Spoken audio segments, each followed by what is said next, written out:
Today, I'd like to welcome on to the show, Mr. Matt Miller from ESPN. How you doing today, Matt? Man, I'm doing great. I appreciate you having me on. Always a good time to talk some Washington football. Oh yeah, man. You were on my two of my good friends' podcasts not too long ago. My guys Tay and Todd, and I was like, I gotta get Matt Miller on. I'm a big fan. I miss Stick to Football, man. I miss it, but I still listen to you, Paige and Mello, man. Y'all are killing it. No, we appreciate that, man. Yeah, Stick to Football was something I was really proud of during my time at Bleacher Report. When you leave a company, when you build something and start something, and then you leave that company, things that you've built and started tend to stay there. That's how it works. I knew that was part of the deal when I left Bleacher Report, but I'm excited about the new podcast. You mentioned two guys that are on a pod, and it's, bringing over some of the things like Tailgate Tour and then also mixing it up and trying a lot of new things. So it's been fun for about 6 months trying to figure out what we want that show to be like. And coming on shows like yours, I get to be like, oh, wait, that was fun. I need to implement that. That's the podcast world, is we're all seeing what works and trying new things. Oh yeah, in the content game. And I appreciate y'all content too, because we're all talking about sports and we love football, but y'all keep it real. So whatever the fuck you want to say on this show, go for it. There we go. I am not saying, hell yeah. We drop F-bombs on this show. So be yourself, Matt. But yeah, let's get right to it. Before we talk about this year's draft class and the whole outlook around Washington, why was Dwayne Haskins unsuccessful in DC? I think it's never as easy as just one thing, right? But I do think a lot of it goes to, personal responsibility. Maturity is a big part of it. And, this industry is tough because, when Dwayne Haskins was coming out of Ohio State, we heard a lot of those things and a lot of people reported them. And unfortunately, it's tough when you criticize a quarterback, especially, right? Because people want to come at it from a lot of different angles. You got Ohio State fans who are like, no. He threw 50 touchdowns. He's a great player, right? He's dialed in. He's mature. Then you have, people from the agent world and the private quarterback world and the fans, and you get all these different voices when I think a lot of times people don't want to know what actually goes into evaluating a player. They want to hear my favorite player from my favorite school is great. Absolutely. They don't want to hear that it's actually possible to be a great college football player and have some things in your background or in your personality or character that make you maybe not a desirable NFL player. And, I'm a Texas fan. You see the background. I'm a Texas fan.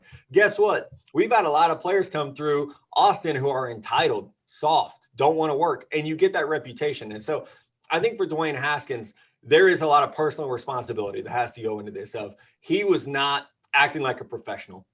Whether you're going to a club or bringing the club to you during a pandemic, not the best idea, right? It's just not responsible.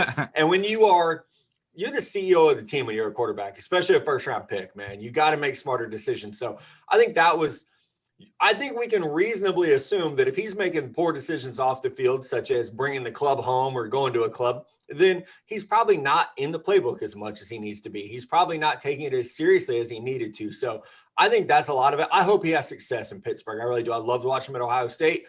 There were things in his game I thought would have an issue translating to the next level. We honestly never really got a chance to see if that was going to be the case or not, because he flashed and burned so quickly. So hopefully, in Pittsburgh, he'll get that second chance. And you guys in Washington, obviously moving on with a veteran and Ryan Fitzpatrick and a couple of young dudes behind him. But, I think for Washington fans, college football this year is going to be more important for y'all than ever because you have the defense. You've got some stud receivers. I'm going to be dialed in. Offensive line, right? So it's like I'm watching North Carolina, Oklahoma, Cincinnati, Florida. You're watching all the games trying to watch these quarterback prospects. Oh, yeah. And I think the biggest thing, we are so desperate for a franchise quarterback here. I turned 30 in October. Kirk Cousins is by far the best quarterback of my lifetime, and our fans hate him, and I don't understand it because he's the only one who could adequately play quarterback through a 16-game season and always be available in the process. I think with Dwayne, the signs, the tea leaves, the red flags were always there. I remember our fan base killing Chris Sims because Chris Sims reported about character issues, maturity. I worked with Chris. Yeah, I know. Yeah. And he reported on laziness and stuff. And when you do that with a black quarterback, it's automatically racist when they point out those things. But Ryan Day and Urban Meyer never gave a clear endorsement. Like the way that they talk about Justin Fields, they never glowingly endorsed Haskins. And that was the red flag. And then when he gets here, Doug Williams even said, I'm trying to tell Dwayne to stop gallivanting around and to stay in the quarterback room with Alex and company, because Alex was there more than him when it wasn't even a possibility for him to play again. And our next quarterback, character matters a lot. And with that 2022 draft class, who do you think right now, before someone shocks us and hops into the picture, who do you think, because it happens every year, Burrow and Kyler and everybody, who do you think would be a natural fit for the quarterback position here? Man, I think Spencer Rattler at Oklahoma is intriguing. Now, I say that assuming he takes the next step forward. First half of last year, he didn't play that well. There were a lot of turnovers. He got benched against Texas. Second half of the year, it seemed like things clicked for him more. And I try to remember that a year ago, man, we weren't having practices. There was no OTAs. There was no really spring football for colleges. So a lot of guys, Spencer Rattler being a first-time starter, you're just throwing out there.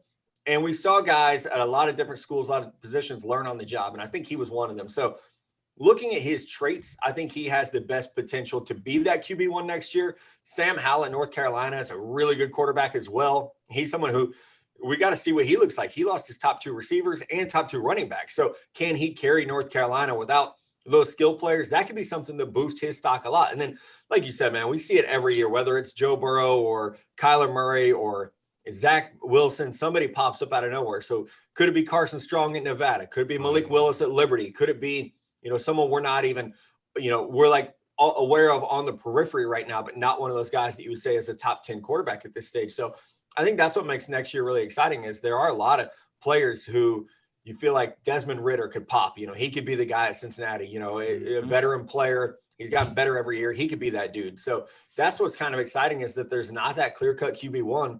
Everybody has kind of said like, Rattler, maybe Keenan Slovis at USC, maybe Sam Howell, like those are kind of the top guys, but there's no Trevor Lawrence here. There's no guy where you're like, he's QB1, everybody else is fighting for QB2. It's really a wide open race. So for Washington, if you were running the team, if you were Coach Rivera, would you be more so looking to get into the mix for that? Or would you be, if say Deshaun Watson was to get cleared of his situation, which route, the veteran established quarterback route, or trading up very high in the draft, which route would you feel like you would be approaching? Well, I mean, if it's Deshaun Watson and he's, like you said, is cleared of wrongdoing and is able to play, you want that, because you know what you're getting. You're getting a 25-year-old top 3 quarterback in the NFL, franchise player, right? And yes, there's always going to be a stigma around Deshaun Watson, regardless of what happens with his legal situation. It's always going to be people that believe and don't believe, his story. And so we're seeing that now, even before the legal process played out. There are those who've decided he's innocent. There are those who've decided he's guilty. So that would just be something where like ownership and the front office and the coaching staff have to really be on board with it together. But if you can get Deshaun Watson and you get the Deshaun Watson we saw last year, you got to do it, right? That's the guy, because it's the proven commodity versus the risk. And I think with this 2022 quarterback class, as we were saying, there's not a sure thing. There's not that guy where you're like, okay, we've been waiting for you. Even when you think back to like Sam Darnold, teams were waiting for him for years. Andrew Luck, teams were waiting for that guy. There's not that player this year. And so I do think there'll be, even no matter who becomes QB1 this year, there will be question marks about their game and how well it translates moving forward. So I do think I would rather have the Deshaun Watson option. I've had people ask me, why doesn't Washington get involved with Aaron Rodgers? That's another thing where if you feel like Aaron's going to play for 5 more years, do you get involved in that conversation? Because I do that shit in a heartbeat. Same here, right? I mean, you have to. And so I think there are options out there that, aren't just drafting a quarterback or trading up to draft a quarterback. I personally don't believe Washington's going to be a bad enough team to naturally be in the top 5 where you would draft a quarterback. So you're probably looking at a trade up scenario. Oh yeah. And with Watson, that would be a dream come true. We've never sniffed a talent like that at the quarterback position and at his age, but he would have to be like unequivocally innocent, because with the team, we still have a pending investigation for sexual harassment going on, and we're pushing the diversity thing. We got women high up in the business. Ron has his wife and his daughter working for the organization, and it would be a horrible message if he was not completely removed, and it was just all fallacy. But Deshaun here, I think that would make us an immediate contender, because even with Fitzpatrick right now, we can make some noise as we speak if this defense takes another step and he just does his job and doesn't Fitz tragic his way through the season. What do you feel about the current QB situation in Washington?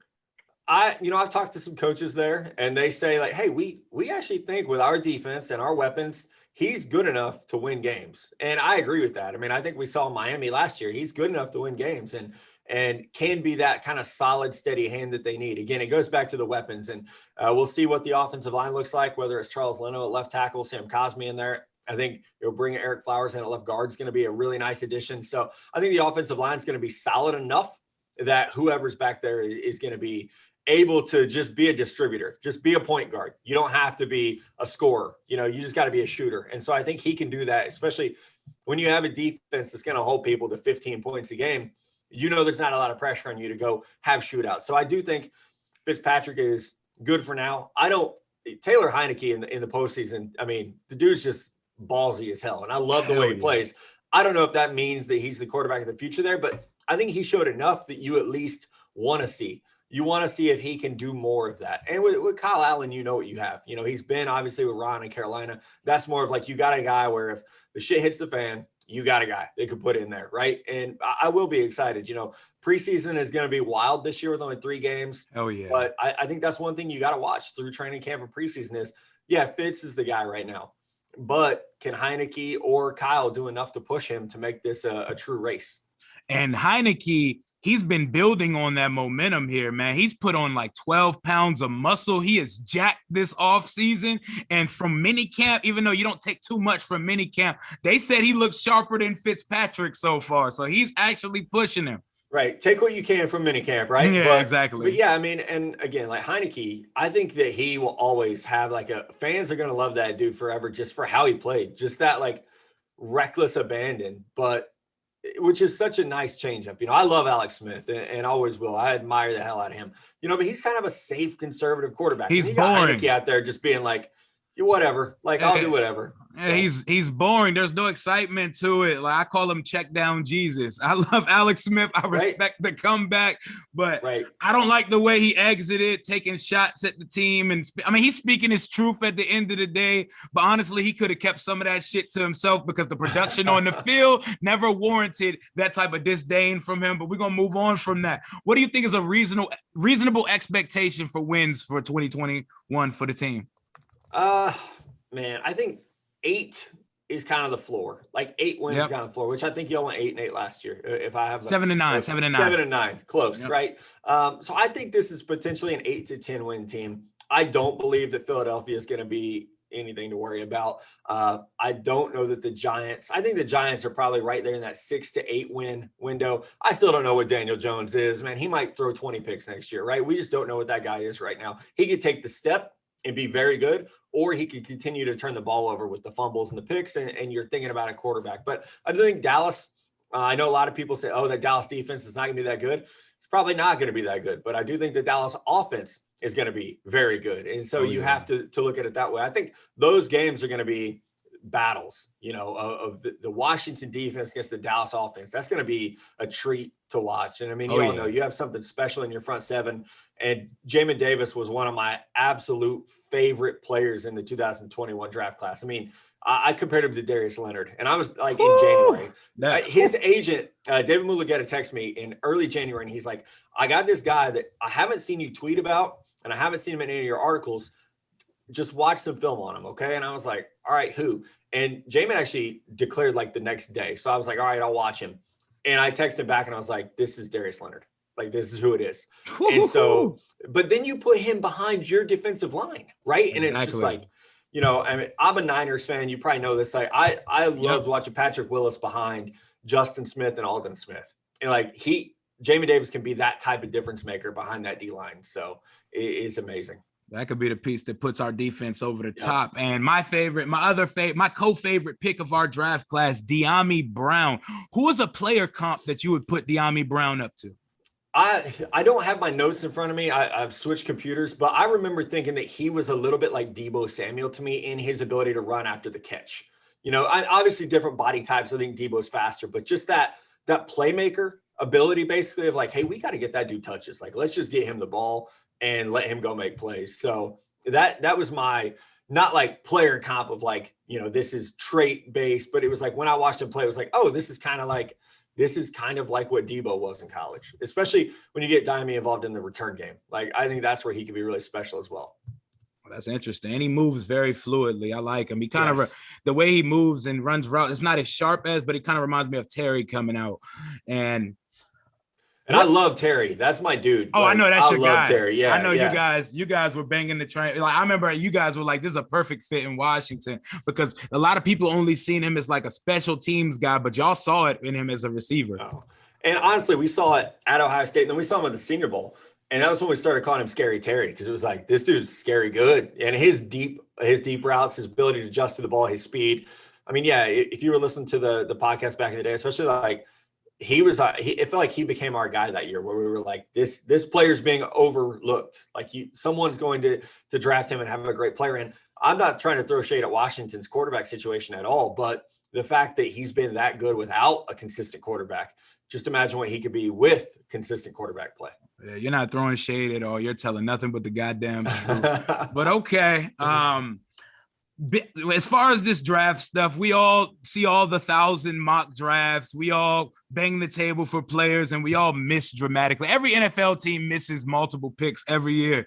Who is your biggest miss of all time, and why is it Trent Richardson?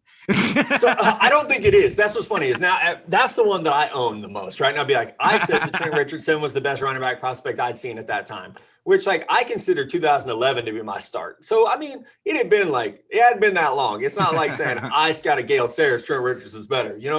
I'm not that stupid. So Trent is definitely up there. Here's the funny one. I actually think it's Patrick Mahomes. I had a round 2 grade on Patrick Mahomes, which, like grading scales are different. But I still had a round 2 grade on him. I've apologized to him in person about it. We've laughed about it. And I told him, I was like, when your ass got drafted to Kansas City, I wanted to go in and change that grade immediately, because, you grade a player based on, a league-wide perspective. If the Cleveland Browns had drafted Patrick Mahomes and asked him to play as a rookie, I do think he would have struggled. Now, he would have caught up. He would have got to where he is. But when he went to Kansas City, I was like, I wish I could, somehow edit that article and just say in big, bold letters, if he goes to Kansas City, this is all different, because fit matters so much at every position, but especially that one. So you definitely remember your misses more than your hits, and Mahomes is a big one. This year, I was damn sure Mac Jones was going to the Niners. I was wrong. It happens, and you learn from it. And I think the thing that I try to do is be very transparent and own it when I'm wrong and explain what happened. Not make excuses, but explain like, hey, this is what happened. I was wrong. I missed on this trade, or I missed on a player's development, or I was just wrong. It happens. It'll happen again. You just try to get a little bit better at it. Okay. And I know you guys got your tailgate tour. I know y'all got all your destinations picked out. In the next couple years, I'm going to need y'all to come down to FedEx Field, because we are finally a reputable and respectable football team. Whenever y'all do so, I'll have a case of Natty Lights waiting for you when you come down, and we can fucking party, man. You want to plug any of your stuff before you go? No, man, I appreciate it. The case of Natty. I appreciate you spending that $20 on us, man. We love that. No, people can listen to the pod. Two Guys Are Growing a Podcast, and everything that I'm doing written content wise right now, it's at ddraftscout.com. And obviously you can see me on TV on ESPN once football season gets back here. All right, man. I appreciate you for coming on with me, man. Keep the content churning out, buddy. Thanks, my man. All right. Appreciate you. Yeah, man. You too. All right. Catch you later. Gotcha.